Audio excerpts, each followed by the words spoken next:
There is a photograph taken in the year 2000 that has been circulating again, not because it was recently discovered or because it reveals anything previously unknown.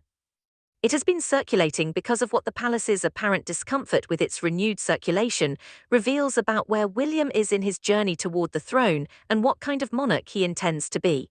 The photograph shows a young Prince William in Chile, volunteering with Raleigh International, on his knees performing manual labor in a remote village.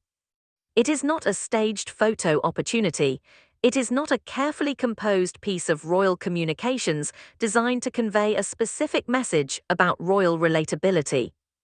It is what it appears to be, a young man attempting to understand the world by reaching for its edges, performing work that the institutional world he was born into would never require him to perform, surrounded by people whose circumstances were as distant from his own as it was possible to be while remaining on the same planet.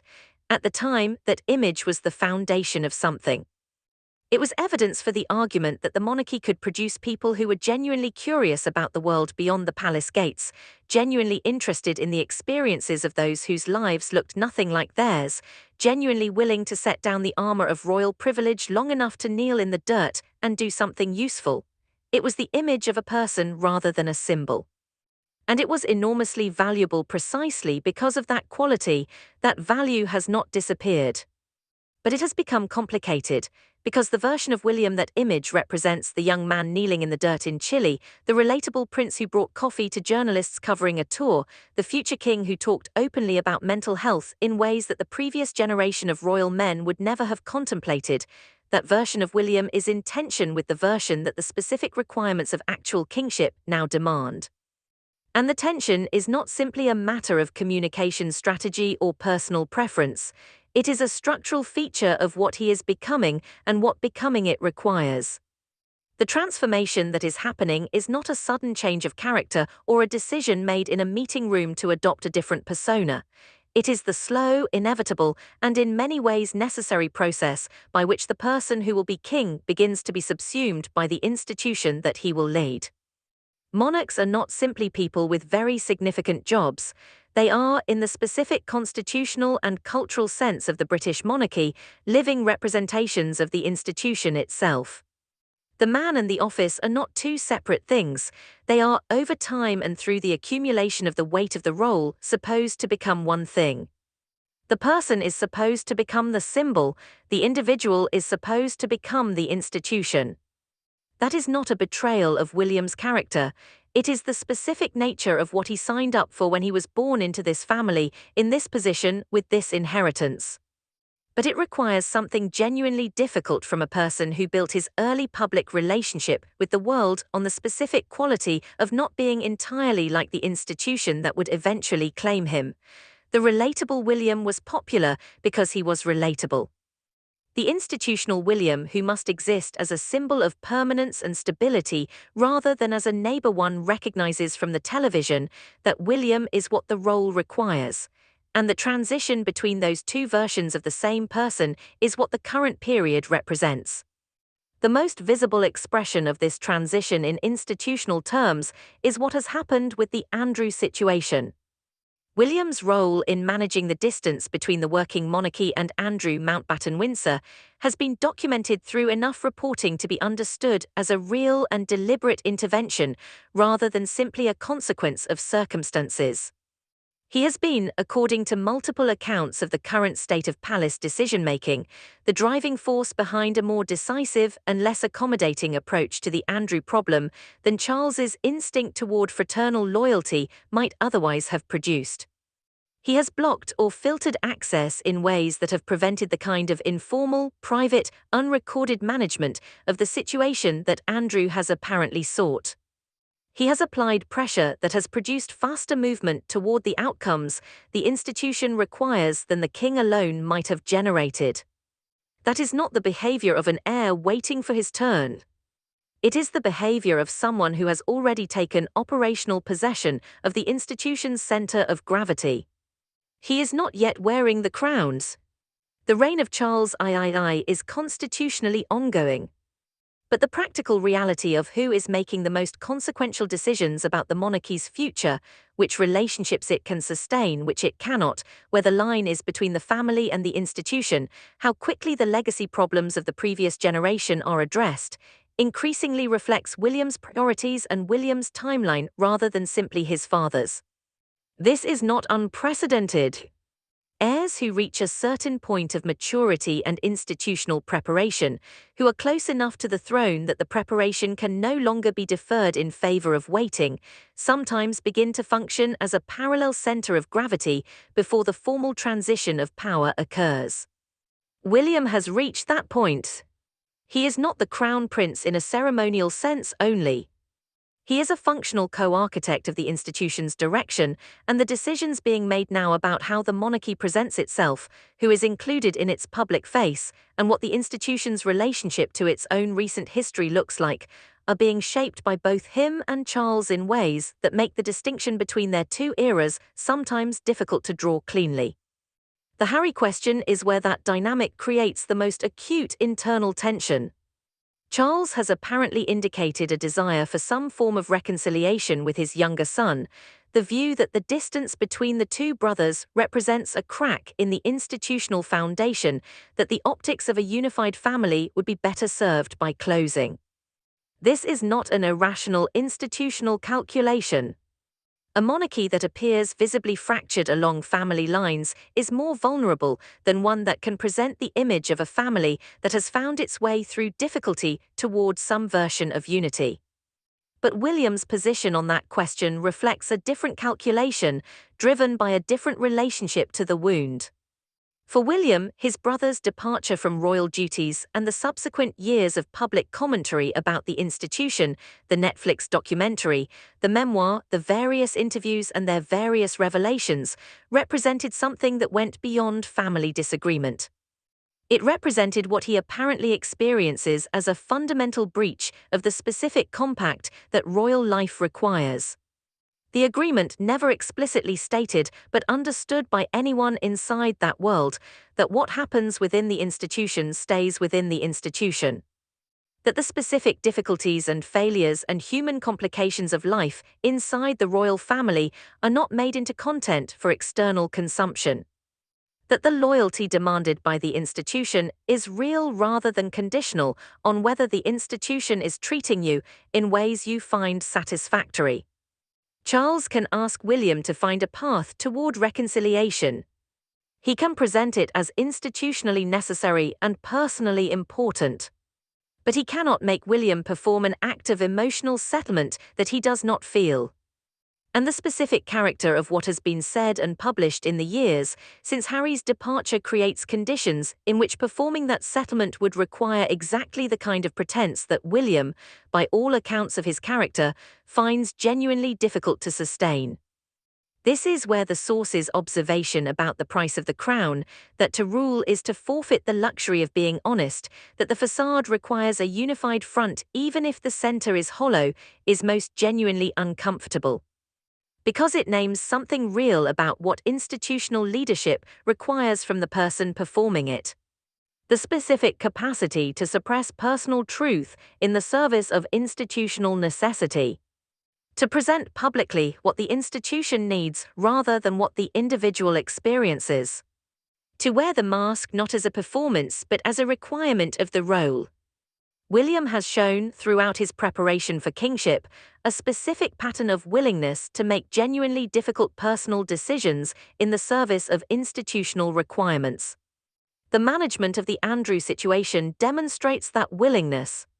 His position on the Harry question, which creates personal pain of its own kind regardless of the institutional logic behind it, demonstrates it in a different form. The question is not whether William is capable of sacrificing the personal to the institutional. He appears to be both willing and capable. The question is whether the specific sacrifice being asked of him in the Harry situation, the performance of a reconciliation whose internal reality may not match its external presentation, is one he can sustain with the consistency the institution requires. The digital dimension of the transition, the management of the archive, the attention to what the historical record shows and what impression it conveys, is real but requires some contextualizing. Every sophisticated communications operation in the modern environment engages with the question of digital footprint and how the accessible record shapes public perception. The palace has always engaged with image management. What is new is not that this engagement exists but the specific tools available for conducting it, and the specific form that the tension takes when the available archive includes images and footage of a person at a stage of their life that the current requirements of their role make strategically complicated. The Chile photograph is not going to disappear from the internet. But the way it is contextualized within the official narrative of William's journey, whether it is presented as evidence of a quality that persists into his approach to kingship, or whether it is treated as a historical artifact of a phase that has been superseded, is a choice that communications operations make and that shapes how the public reads the person. The instinct toward managing that contextualization is not uniquely royal and is not inherently dishonest. It is the ordinary management of a public narrative by a sophisticated team who understand that every piece of available information will be read against the current frame, and that the current frame therefore requires active management. What makes it worth examining in William's specific case is the specific tension it creates with the authenticity that was the foundation of his early public popularity. He was popular in part because he seemed less managed than the institution around him. Less scripted. Less like a product of a communications operation. More like an actual person making actual choices about how to present himself to the world.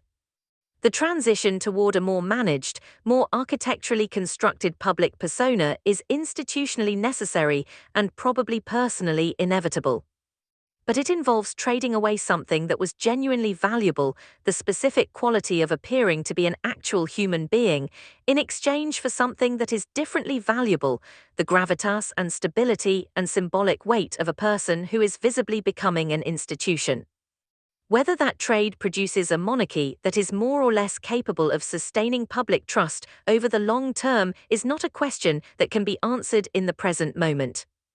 The evidence from royal history suggests that different monarchs have navigated the person-to-symbol transition with different degrees of success and different approaches to how much of the person is preserved within the symbol. Elizabeth I, as the source material notes, mastered the art of making the symbolic presentation politically productive rather than simply protective. Queen Elizabeth II maintained, across decades, a version of personal warmth that survived the institutional requirements without being destroyed by them. The challenge for William is whether the specific circumstances of his inheritance, the fractured family, the institutional damage of the Andrew and Harry situations, the communications environment that makes managed silence considerably harder to maintain, allow for a version of that balance. The new communications leadership, described in reporting about his expanded team, represents an attempt to bring the institutional management of his public persona up to the level of sophistication that the current environment requires. The specific brief appears to be the construction of a narrative of leadership that positions him not as the young man in the dirt in Chile, but as the serious, prepared, institutionally grounded figure whose judgment about difficult questions, who belongs in the royal frame, how the legacy problems are managed, what the institution's future looks like, can be trusted by a public that needs the monarchy to mean something. That is a legitimate and important project. The monarchy does need to mean something. And the specific crisis of meaning that the Andrew situation and the Harry situation have contributed to, in different ways, requires someone to do the hard work of rebuilding the institutional credibility that those situations have eroded. William has apparently concluded that he is the person who needs to do that work, and that waiting for Charles to do it at a pace and in a manner consistent with Charles's different instincts is not producing results fast enough to protect what he will inherit. The question that the source material poses at its close, whether an institution can remain meaningful when its humanity is so carefully managed, is the right question. not because the answer is obviously no, but because it identifies the specific thing that is at stake in the transition being described. The humanity that William projected in his earlier public life was a significant contributor to the monarchy's ability to connect with a public that has become progressively more skeptical of inherited privilege and institutional authority. Managing that humanity into a more controlled, more institutionally appropriate expression risks losing something that cannot easily be recovered once it is gone. History suggests that the monarchs who maintain some version of recognizable personhood, even within the requirements of the role, tend to sustain public trust more effectively than those who disappear entirely into the symbol. Elizabeth II's specific capacity to appear in carefully chosen moments as a person rather than simply an institution was one of the things that kept her connection to the public alive across 7 decades of an extraordinarily changed world. The challenge for William is whether the specific institutional work that needs to be done now, the hard, sometimes painful, sometimes apparently ruthless decisions about distance and exclusion and the management of a damaged legacy, can be done without consuming the personhood that makes the institution worth preserving. The archive is being managed. The team is in place. The decisions are being made. And William, the person who knelt in the dirt in Chile in 2000, is becoming William, the institution that will be King William V. The distance between those two versions of the same man is the measure of what the crown costs the person who wears it. Whether the cost is worth what it purchases, for him, for the institution, for the relationship between the monarchy and the people it claims to represent, is the question that his reign will eventually answer. The preparation happening now in the quiet operational spaces of the palace and the curated management of the digital record and the clinical decisions about who stays in the royal frame and who does not is the first draft of that answer. Whether the public recognizes, in the increasingly polished and increasingly distanced figure of the future king, enough of the man they once thought they knew to continue extending the specific form of trust that the monarchy requires, that is the question that no communications operation, however sophisticated, can fully control. The archive is being adjusted. The personal is being managed. The symbol is being constructed. And somewhere inside all of that, the man who knelt in the dirt in Chile still exists, or does not, in ways that only William himself fully knows.